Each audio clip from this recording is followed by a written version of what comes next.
In the Mato Grosso, in the wet years of the early 20th century, two men are standing in the long grass at the edge of a clearing. One of them is older. He is from the Guató people, the river people of the Pantanal. His name is Joaquim.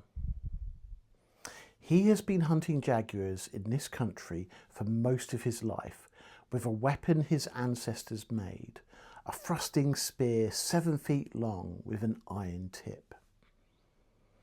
The Portuguese name for it is the jaguar.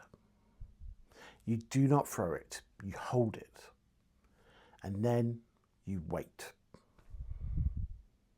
The other man with him is much younger. He is from Latvia by way of Argentina, and his name is Alexander Ziemelis, though most people in this country call him Sasha. He has a high-powered rifle slung over his shoulder. He has also, after some consideration, agreed to put it down. The older man, Joaquim, is teaching the younger one how to kill the jaguar without it. And of course, there is a particular discipline involved. The cat will charge. When it does, the hunter cannot move. He cannot flinch, cannot retreat, cannot raise the spear to his shoulder like a rifle. He has to keep the butt of the jaguar braced low against his body, and he has to angle the iron point so that the jaguar, moving fast in the last instant of its own life, runs straight onto it. If the hunter does anything else, the jaguar is very likely to kill him. Joaquim teaches Sasha this. He teaches him for years. And then eventually, in 1925, Sasha kills his first jaguar with the spear. He is the first non-Indigenous man to do so. Over the next 30 years, he will kill more than 30 in the same way, and over 300 jaguars in total. There will be books, a National Geographic feature, even a film. And his nickname, Tigrero, will follow him to the end of his life. Joaquim, though, will not be in most of the books. Before 1907, the man-eater story as we now know it did not really exist. There were folk accounts, of course. There were colonial dispatches scribbled into ledgers and filed in offices in London and Calcutta and Mombasa. There were diaries and the occasional letter home. And then there were the stories people told in villages, generation to generation, about the leopard that took a child in 1840, or the tiger that haunted a particular forest road. But there was no form, no template. Certainly no book you could pick up in a London shop and read, in chapters, the story of a single animal that killed a great many people and the single man who eventually killed it back. In 1907, though, that book appeared, and it was called The Man-Eaters of Tsavo. It was written by a British civil engineer named Lieutenant Colonel John Henry Patterson, who had spent 9 months in 1898 trying to keep a railway bridge under construction in what is now Kenya, while 2 male lions worked their way through his labour force. He eventually shot them, and then he wrote the book a few years later in all reality. And in doing so, he created something new.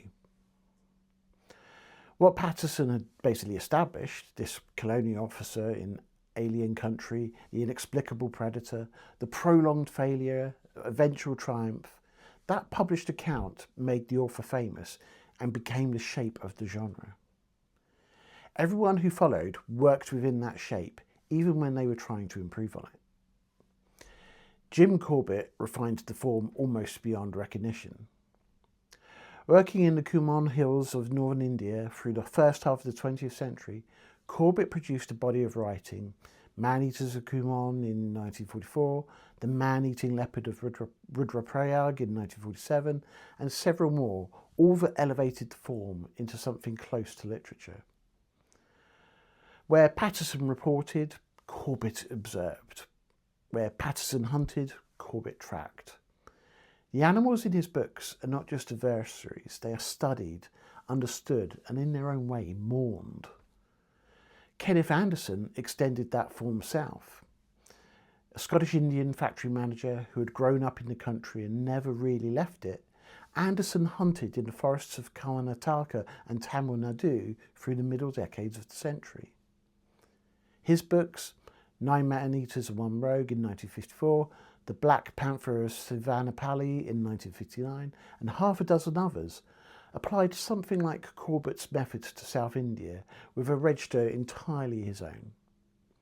He wrote about the Shola forests and the village people who lived in them as someone who knew both.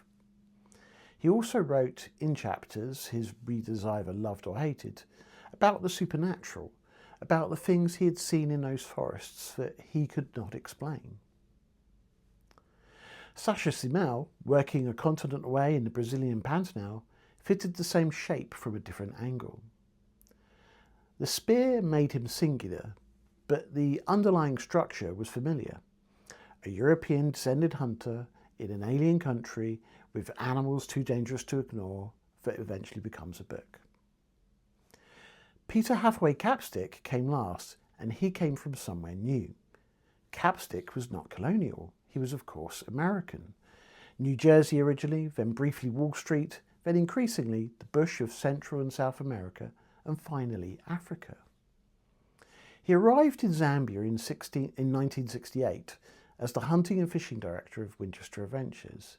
He became a professional hunter and through the late 60s and 70s wrote for the American sporting magazines like Outdoor Life, Guns and Ammo, American Hunter and Peterson's Hunting. By the time his last book, Death in the Long Grass, appeared in 1977, he had spent the better part of a decade learning professionally how to make Africa thrilling to a reader in Ohio. And he was very good at it. The prose is very deliberate. A Capstick sunrise does not rise, it suicides, and the voice is unmistakable. He has been called the successor to Hemingway and Ruark, and the comparison is not unearned. These are 5 writers working across roughly 70 years and 3 continents, who between them built the Man-Eater into a publishable thing. They decided which animals and which encounters became famous and which were forgotten. They were not the only people who hunted these animals, but they were the ones who wrote the books. Let's start with a look at Patterson. John Henry Patterson was an engineer, not a hunter. He had come out from Britain in early 1898 to supervise the building of a railway bridge over the Tsavo River in what was then British East Africa. He had thousands of workers on the project, and most of them were Indian, brought across the ocean by the British because the colonial administration trusted them more than the local labour. And within weeks of his arrival, they began disappearing from the tents at night. At first, Patterson assumed they were deserting. The work was hard, the country was alien, and men running off was not unusual. But 3 weeks in, one of his Sikh officers, a Jemadar, was taken from his tent during the night and dragged into the bush. Patterson followed the trail. What he found was a few remains, and what followed was 9 months of failure. The 2 lions, maneless, as Tsavo lions often are in that dry country, moved through his camps almost at will. They learned to avoid his traps, which he put together with the skill of an engineer. They tolerated gunfire. Patterson sat up nights in trees over goat-baited platforms. He missed his shots, and he watched workers die anyway. The bridge construction itself halted, and hundreds of labourers fled. At one point, the entire project was on the verge of collapse. Then, He killed the first lion in December 1898 and the second just a few weeks later. He kept the skins and used one as a rug for years and eventually sold them to the Field Museum of Chicago in 1925, where they remain on display today. Patterson wrote The Man-Eaters of Tsavo in 1907. It established a template that everyone after him would work within. Jim Corbett was not from Britain. He was born in 1875 in Nainital in the Kumon Hills of northern India, and he was the 8th child of a family that had been in the country for generations.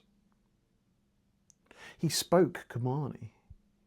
He had grown up in the forests he would later hunt in.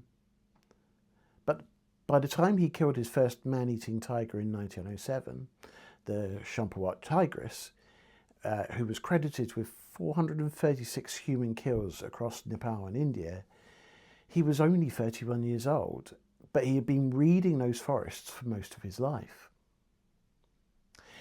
He went on to kill, over the next 3 decades, around a dozen man-eaters that had between them taken something in the order of 1,500 human lives. These included the Panar leopard, the leopard of Rudraprayag, who killed for 8 years before Corbett ended it. There was also the jaguar tigress, the fat man-eater. Each hunt is documented in his books in prose that rewards rereading. What separates Corbett from his predecessors is not the body count, it is the quality of attention. Corbett could identify individual animals from their tracks, including which sex they were. He could predict where a tiger would be by the alarm calls of monkeys and deer. He worked very often with the local villagers and trackers whose knowledge he had respected and whose names he was careful to include. He was ultimately a hunter who genuinely loved the animals he was forced to kill, and that sadness shows in his writing. Peter Capstick, and this is worth noting before we get to where the relationship sours, wrote of Corbett that the defining quality of his many books is, and I quote, a feeling of absolute truth. It is one of the best things ever said about another writer in this genre. And Capstick was right. He was absolutely right to say it. Kenneth Anderson, though, was born 3 years before Corbett began his career as a man-eater, hunter. He grew up in Bangalore in a Scottish family that had been in India for 6 generations. He was educated at Bishop Cotton Boys' School, and he was employed eventually as a factory manager at the British Aircraft Factory, and he hunted in the South Indian forests on weekends and holidays for most of his adult life. His officially recorded man-eater kills are smaller in number than Corbett's. I think it's 8 leopards and 7 tigers between 1939 and 1966, though the actual figure is believed to be considerably higher because some of his hunts were not formally documented. His books began appearing in 1954, which was a decade after Corbett's. They include 9 man-eaters and 1 rogue, The Black Panther of Sivanapalli, Tales from the Indian Jungle, and half a dozen others. Definitely worth finding his omnibuses on Amazon, by the way. Reading Anderson alongside Corbett, the differences are immediate. The country is different. South Indian forest rather than the Himalayan foothills. Leopards are much more numerous than the tigers, and the village cultures are much more distinct. The register is different too. Anderson wrote about the Shola forests and their tribal peoples with affection and detail. He wrote about the animals he hunted with the same kind of regard Corbett showed, and in stories like The Lonely Tiger, that affection is unmistakable. He spoke out hotly for the time against poachers and against hunters who wounded animals and left them. He also wrote, in chapters scattered throughout his books, about the occult. He wrote about sadhus with abilities he could not explain, about things he saw in the forests at night that did not fit anywhere in the rational world he otherwise inhabited. Some of his readers loved these passages, whereas, it must be said, others found that they got in the way. I think he was just reporting as he saw it as an observer. He was called in his lifetime and after the Corbett of the South, and that's a nice compliment. And the comparison is certainly not meant always kindly. Sasha Siemel we have already met. By the time he wrote his autobiography Tigreiro in 1953, he had been hunting jaguars in the Pantanal for nearly 40 years. He had killed, by his own count, over 300, and 31 of those was with the jaguar spear. The most famous of his adversaries was a male jaguar that the Brazilian ranchers had nicknamed Assassino, the assassin. We know that the cat had killed at least one man, although that's questioned, several hundred head of cattle and a great many dogs, often by doubling back on its own trail and ambushing the dogs as they chased it. Siemel actually put off hunting Assassino for years before finally begrudgingly facing Assassino when a beloved dog went after the jaguar. He was basically the John Wick of his time, but instead of a pencil, he had a spear. His fight with Assassino left him bloodied and battered, which is not surprising when the cat was found to measure over 10 feet from nose to tail tip. Joaquim, the older man from the opening of this video, was actually killed by a jaguar of his own before Siemel's career was over. Peter Capstick was born in New Jersey in 1940, more than 30 years after Patterson published Tsavo and Corbett killed the Chumpuat tigress. He came to this work from somewhere none of his predecessors had, Wall Street, where he worked briefly as a stockbroker before deciding he wanted a different life. He hunted in Central and South America through the 1960s. He took the Winchester Adventures job in New York, made his first trip to Africa in 1968, and became a professional hunter and game ranger in Zambia, Botswana and Rhodesia. He started writing for the American sporting magazines almost immediately. And by the time Death in the Long Grass appeared in 1977, he had 9 years of magazine work behind him, including Outdoor Life, Guns and Ammo, American Hunter and Peterson's Hunting, and he had learned professionally how to write for that paying audience. The voice that resulted is one of the most distinctive in the genre. As I sort of mentioned before, Capstick does not just describe a sunrise, he stages it. A terminal moon suicided over Luango River in an ecstasy of orange agony. That is a sentence that has been quoted, both admiringly and otherwise, for 40 years. It is also a sentence that no amateur could have written. We should definitely acknowledge that Capstick was a craftsman. He wrote a great many books: Death in the Silent Places, Death in the Dark Continent, Death in a Lonely Land, Man-Eaters, Safari, The Last Adventurer, which was a biography of John Pandoro Taylor, and A Man Called Lion, amongst several others. And one day I absolutely will own the special editions. He drank heavily, smoked heavily, and settled in Pretoria with his wife Fiona, and died in 1996 of complications from heart bypass surgery. He was only 56. He had become, by then, the most commercially successful writer the man-eater genre had ever produced. It could be said that he had also become something else. In his book Man-Eaters, Peter Capstick wrote the following: "I should also vent my extremely low-profiled opinion that one is better without Kenneth Anderson, who, in my personal consideration, is a bad imitation of Corbett." He goes on, in the same passage, to mock Anderson's chapter titles for being too dramatic, which is interesting given that sentence we just shared about the moon.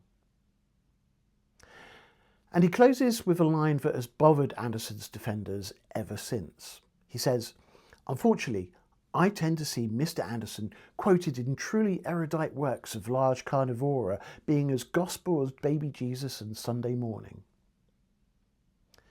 It is, by any measure, a strange thing for one hunter-writer to say about another. The first thing to note is that Capstick had no field experience with tigers. He had never ever hunted in India. The forests that Anderson had spent 40 years walking through were forests Capstick had never set foot in. The animals Anderson had studied were not animals Capstick had ever sat up over a kill for, or tracked through wet ground, or watched feed. His judgment was not made in the field. It was made at a desk in Pretoria in front of other men's books. The second thing to note is that the criticism stands almost entirely alone in his work. The Patterson chapter in Death in the Silent Places is gently sceptical of his hero's fieldcraft, but certainly admiring of his courage. And I get that. I am similarly a little critical of Patterson's fieldcraft in my own book, The Daughters of the Darkness. The Corbett chapter, as we have seen, opens with one of the most generous lines ever written about another writer in this genre. And even Capstick's treatment of Sasha Siemel, whose claims are arguably less verifiable than anyone else's in these stories, is warm and unguarded. Only Anderson gets Capstick's knife. And I think it's worth asking why. There is possibly a literary answer. Capstick was, by his own choosing, the inheritor of Hemingway and Ruark. Anderson was, by general agreement, the Corbett of the South. Both of them had spent their careers in the long shadow of a more famous predecessor, and both had spent their careers half trying to step out of it. I think it is more than possible that what Capstick recognised in Anderson was the same problem he was trying to outrun in himself, and that the easier thing to do from a desk in Pretoria was to attack the other shadow dweller rather than face the comparison directly. There is also a temperamental answer, and this one is harder to be polite about. Capstick had very strong opinions. He was not, by any account, a man easily swayed once those opinions were formed. The Ponderosa-tailored biography he wrote in 1994 has been heavily criticised for treating every rumour as gospel. His own friends, late in his life, noted that he had become depressed by the persistent suggestion that he was a fraud. He was quoted as saying, "Everybody thinks I'm a liar." He reportedly said this in reference to rumours he had borrowed campfire stories from time to time and questions about his work elephant cropping, for which there is little record. He felt the criticism, and the feeling did not always make him generous. I think we should probably understand and acknowledge that. But the more honest answer, I think, is that Capstick was a man of his time, of his generation, and certainly of a particular African professional hunting world that was already, but by the time he died in 1996, becoming a smaller and more defensive place. He had, as we say, drunk the Kool-Aid. The arguments he made for trophy hunting and its conservation value, he made because his whole career had depended on those arguments being true, and he was not, by then, capable of considering that they might not be. Anderson's brand of writing is quieter, more reverent, eventually more conservationist, and represented something Capstick had never quite arrived at and may have known at some level that he was never going to. That is the credibility question at the writer level. There is also a credibility question at the level of the animals themselves, and the place to test that is Tsavo. The story everyone knows is that 2 lions killed 135 people on the Uganda Railway in 1898. But The actual documented number in the colonial records of the time is just 28. That figure represents Indian railway workers only though, because the African porters and local people who died in the lion's jaws were not counted with anything like the same care, and Patterson himself wrote of scores of African deaths that he could not put a precise number on. For decades though, the 135 figure was taken as gospel. Then, in 2009, a stable isotope study of the lion's bone collagen by Yekel and colleagues estimated that the actual combined human kill total was probably closer to 35. That figure has been widely repeated ever since and has been the basis for a now fashionable line that Patterson exaggerated wildly. But I think the science is more interesting than that, and so is the truth. Since the 1990s, a team led by Thomas Nosk at the Field Museum and working with Dr. Ogeto Mwembe and Bernard Ogwanda at the National Museums of Kenya has been reopening the case. The two lions, who we now know were brothers, shared maternal mitochondrial DNA, and they were both around 8 years old when they died. We also know that both had severe dental damage. One had a broken canine with an abscess at the root, the kind of injury that makes hunting natural prey almost impossible. And also, we now know that their range was wider than anyone had assumed. Their diet was also diverse. It included giraffe, oryx, waterbuck, wildebeest, zebra, other lions, and yes, humans. And the broader ecological context was a catastrophe. The 1890s rinderpest plague had wiped out something like 80 to 90% of the wild ungulate populations across East Africa. In short, the lion's natural prey base had collapsed. The famous lion's den that Patterson described, the cave he claimed to have found, full of humans' bones and copper bangles, is now thought, on the basis of Mwabe's analysis, more likely to have been a hyena den. We know hyenas accumulate bones in their dens and scavenge from lion kills. It's also possible that the bones may also have been a Taita ancestral burial shrine per separate archaeological work by Chapurunka Kasumba. I'm really sorry if I got that pronunciation wrong. Patterson almost certainly misread the cave either way. And that 35 figure, the one that had been used to call Patterson a liar, turns out to rest on assumptions the science does not always support. We need to acknowledge that the skins that they were calculated from were in exceptionally poor condition. One had been Patterson's rug for years, and both had deteriorated significantly before they reached the museum. The contextual problem is also bigger. 35 deaths over 9 months across a workforce of thousands is not a figure that should have halted bridge construction, panicked the entire labour force, and required 9 months of failed hunting to resolve. I genuinely believe something on a larger scale was happening. The actual number is genuinely contested, somewhere between the conservative 28 and Patterson's scores, with the modern science still being done. What Patterson got wrong was the den, but we understand why. What he probably broadly got right was almost everything else. That leaves us in an awkward but useful place. This writer, most commonly accused of exaggerating, turns out to have been a fairly reliable witness on the things he actually saw, while being mistaken on the dramatic interpretive ones. The reliable witnesses, Corbett especially, turn out to have been working with body counts that were already rounded up by colonial bureaucracy before they ever reached the page.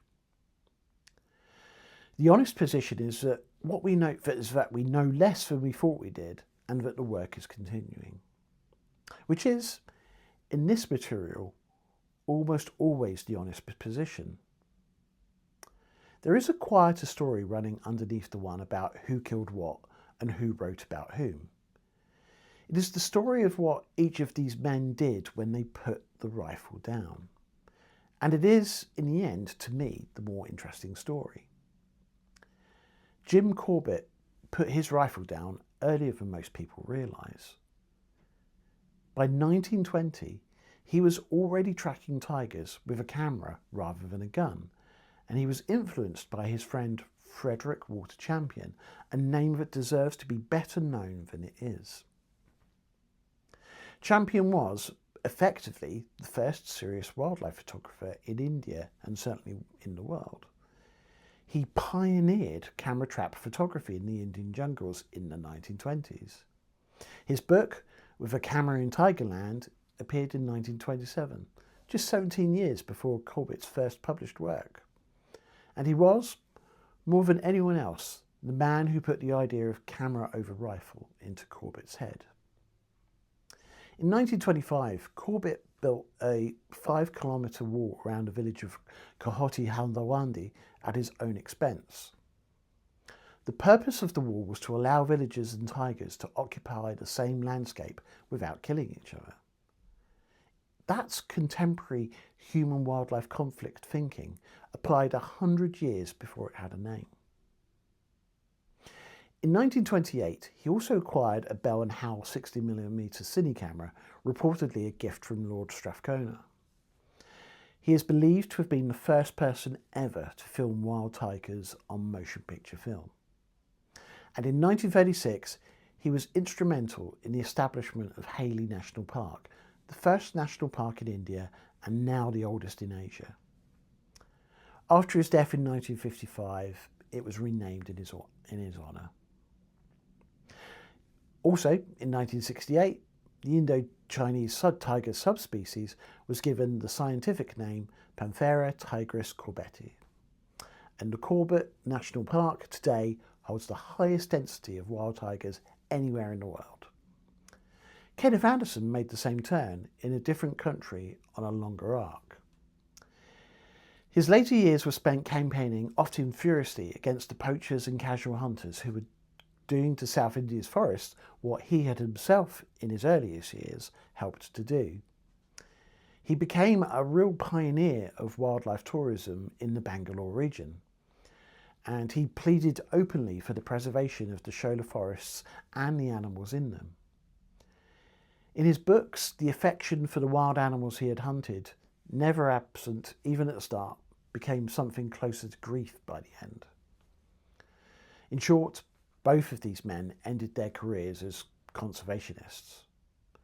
Both men made the harder, slower journey from hunter to naturalist to advocate. And both men, when you read them carefully, were never quite the hunters their books made them out to be in the first place. The love for the animals is there right from the beginning. They were simply also men of their time, doing what their time asked of them until the time changed and they changed with it. I think it's important to acknowledge Peter Capstick did not make that turn. He died in 1996, 60 years after Hailey National Park was established, 50 years after Corbett had been writing for Man-Eaters of Kuman as a conservationist text. The world had changed. The arguments had changed. But Capstick stayed inside the African professional hunting world he had entered in 1968, and he basically died defending it. I want to be careful here because the gentler reading is the more honest one. Capstick was not a worse man than Corbett or Anderson. He was a man inside a different paradigm, the African professional hunting world of the late 20th century, that still then had defenders who genuinely believed in the conservation case for trophy hunting. And of course, we should acknowledge that some of them still do. The argument that high-fee hunting funds conservation and channels money into local communities is an argument that gets made with sincerity, and I want to acknowledge that.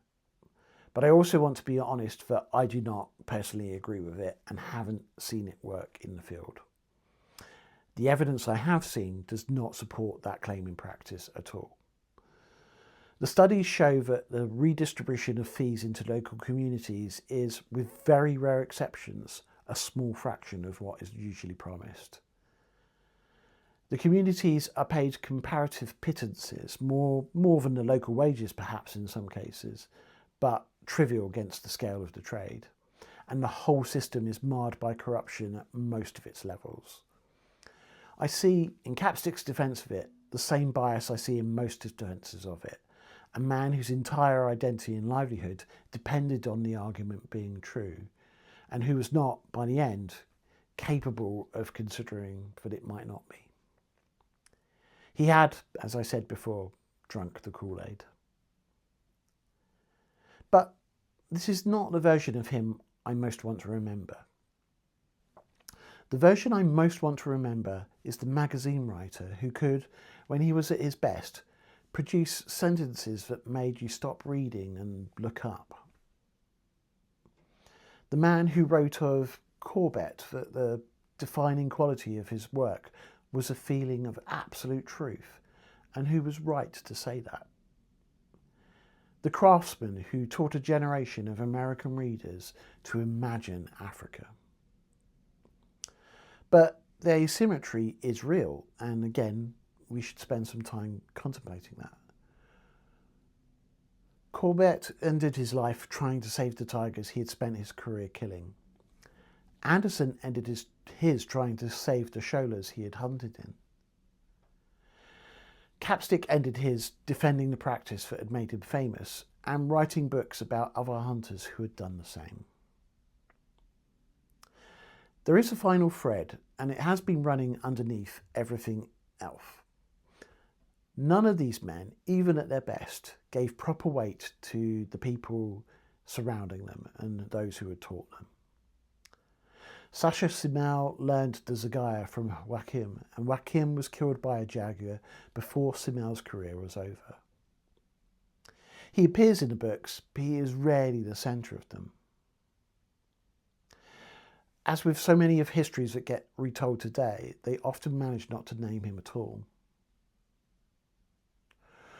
Corbett's hunts depended on Kumani trackers, beaters and village shakiris, whose individual names rarely made it into the books.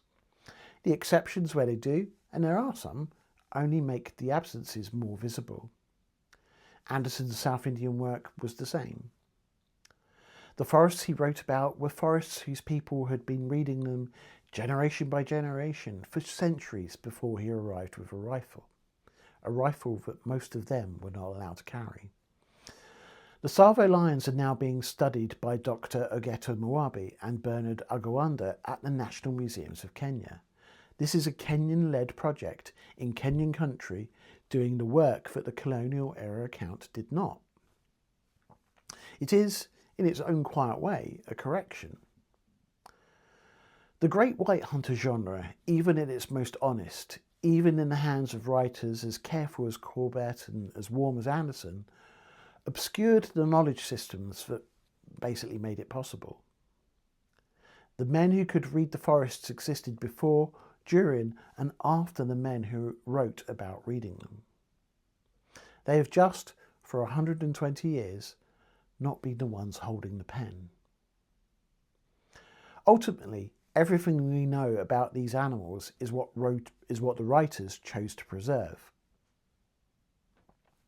The Champawat tigress is famous because Jim Corbett wrote her up well. The Tsavo lions are famous because John Henry Patterson published a book. Sasha Siemel's jaguars are remembered because he wrote Tigrero, and Julien Duguad wrote Green Hell before that. The leopard of Rudraprayag terrorised a pilgrimage route for 8 years and is named today only because Corbett gave it one.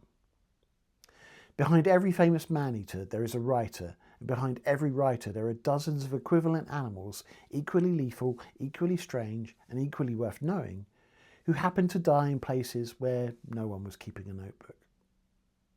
We do not remember them. We don't remember the trackers who would have known their stories. We just remember the ones whose chroniclers happened to be writing in English for English publishers in the long century that the combination decided what got read. That is not a small thing to acknowledge, and I think it's something we should keep in context when we look at the genre. It changes how we should read what we have. Patterson, Corbett, Anderson, Capstick, Siemel Taken together, they built the genre. Taken separately, they were 5 very different men. Patterson was an engineer with a story. Corbett was the closest thing this genre has produced to a great writer, and he was also, by the end, a great conservationist. Anderson was the quieter, warmer, more occult voice from the south, and he too made the harder turn toward protection. Siemel was the spearman in the Pantanal, taught by a man whose name we are still trying to keep in the record. And Capstick was the magazine writer who Americanized the form, sold more books than any of them, and never quite made the turn the others did. I have read all of them, and I will keep reading them. I promise. The honest thing to say is that I owe them all 5 of them, for the way they made me, as a boy and then as an adult, care about animals I was never going to meet, in places I was never going to go. That is what writers do at their best. They make the world larger. They make the imagination stretch to fit. And this work continues. John Vallant's The Tiger is in this lineage, as is David Quammen's Monster of God, which is a great book. Dane Hucklebridge's No Beast So Fierce is great. Each of them is doing what Corbett did, taking the man-eater seriously, but doing it with the rigour and the honesty that the modern moment requires, and crediting the people and the science the older generation often did not. No Beast So Fierce is really good for that. The genre has not died. It is just becoming slowly more honest. And in Kenya, Dr. Mwebi and his colleagues are still working on the Tsavo lions. They're pulling individual hairs from the cavities of the broken teeth. They're sequencing DNA that has been waiting in those teeth for 126 years. They're telling us, layer by layer, what those animals actually ate and where they actually hunted and what the land was actually like when they were alive. We do not yet know how many people they killed, and we may never know exactly what that figure is. But we know more than we did, and that's the case with many of these historical accounts. And the people doing the work now are more and more the people who should have been doing the work all along. That is perhaps the most important thing this whole story has to teach us as we reflect on it in this modern moment. Joaquim in the Pantanal with his spear, the Kumani trackers with their alarm call vocabulary that Corbett relied on, the South Indian villagers who told Kenneth Anderson where the panthers walked, and the Kenyan scientists at the National Museum with their project. They've always been here. We are only just learning to read them. I want to thank Sydney for one of my loyal readers for suggesting this video. I'd like to thank you all for watching. Join me again very soon. Bye for now.